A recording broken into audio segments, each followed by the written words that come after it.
Ever feel like your boss's power is about more than just their job title? Yeah.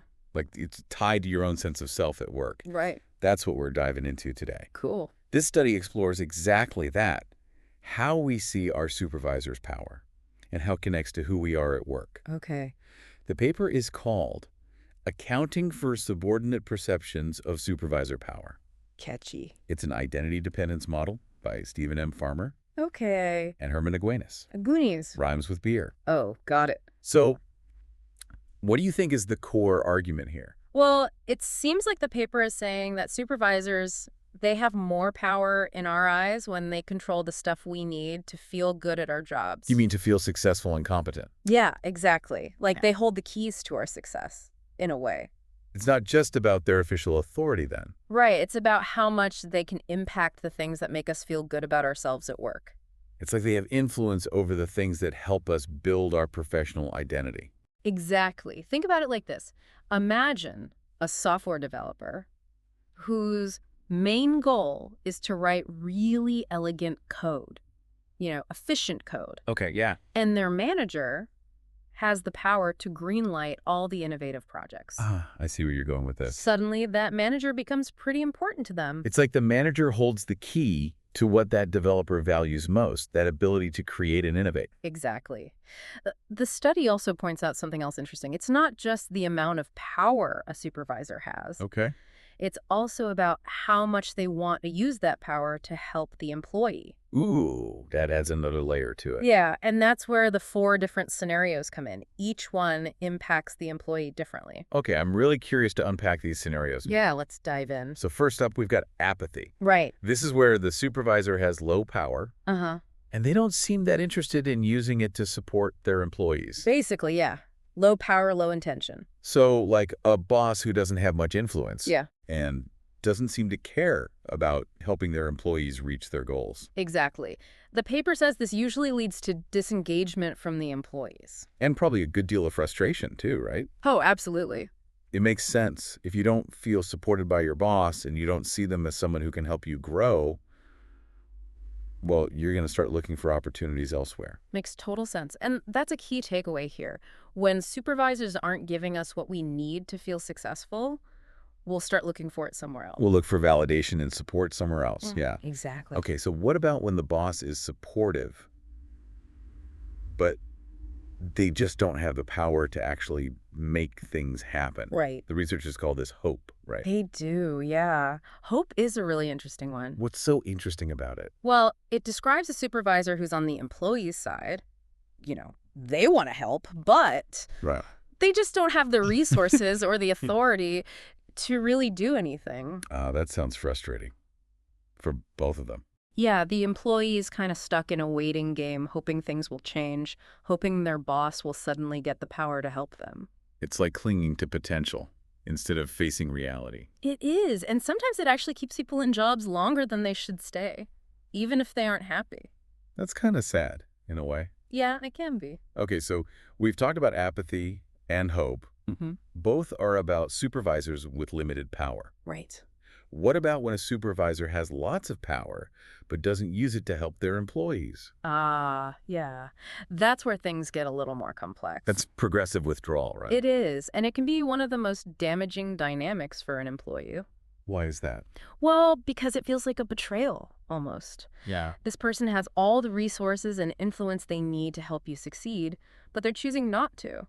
And the research shows this can really hurt an employee's self-worth.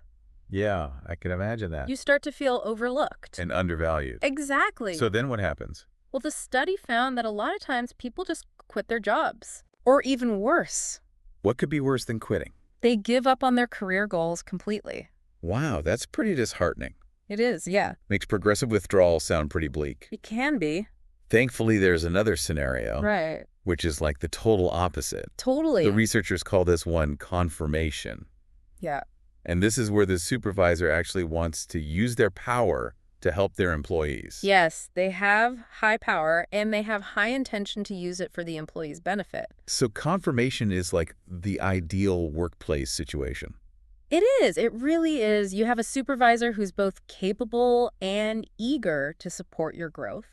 And they give you the resources you need. All of them. What kind of impact does this have on employees? Well, the study shows that confirmation leads to great relationships. Okay. And obviously much better performance. It's like when you have a boss who really believes in you, Yes. and they give you the space and support to do your thing. Exactly. And when you feel supported, You feel successful. right, you feel good about yourself and your work, which just leads to even better performance. And greater achievements. Absolutely. It's like a positive feedback loop. So this model really highlights how those power dynamics can shape our careers, Oh, for sure. but also our sense of who we are in the workplace. It's about our identity.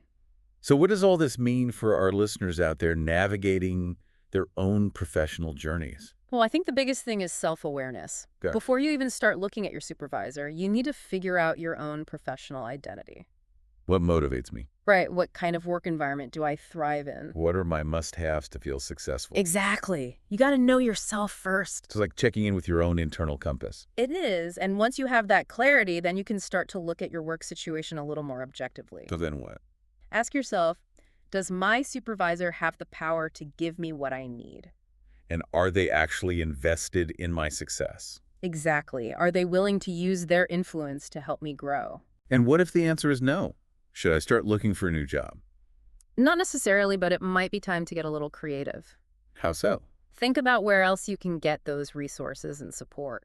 Like mentorship programs. Maybe. Or what about connecting with colleagues in other departments? Good idea.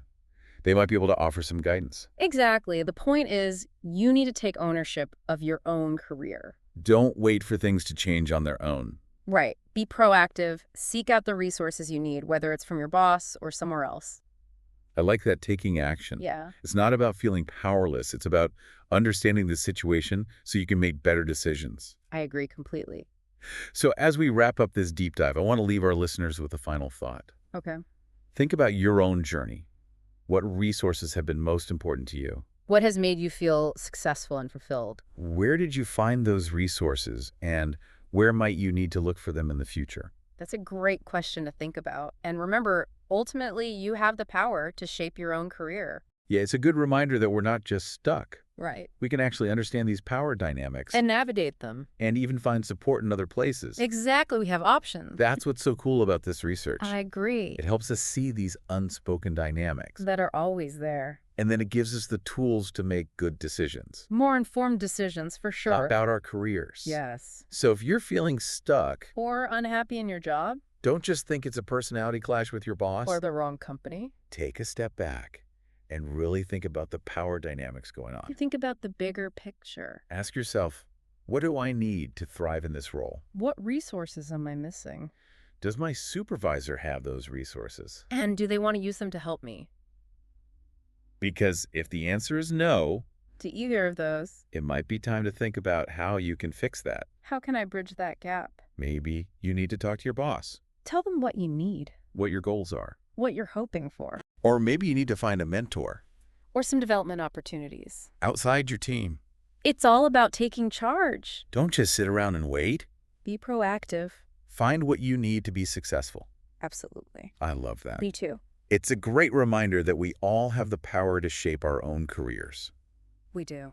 Sometimes it just takes a little self-awareness And courage. to get out of your comfort zone. Well said. I think that's a perfect place to end. It is. Thanks for joining us for this deep dive into power dynamics. It was my pleasure. We hope this gave you something to think about.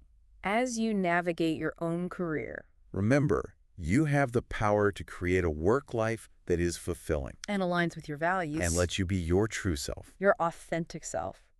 Thanks for listening.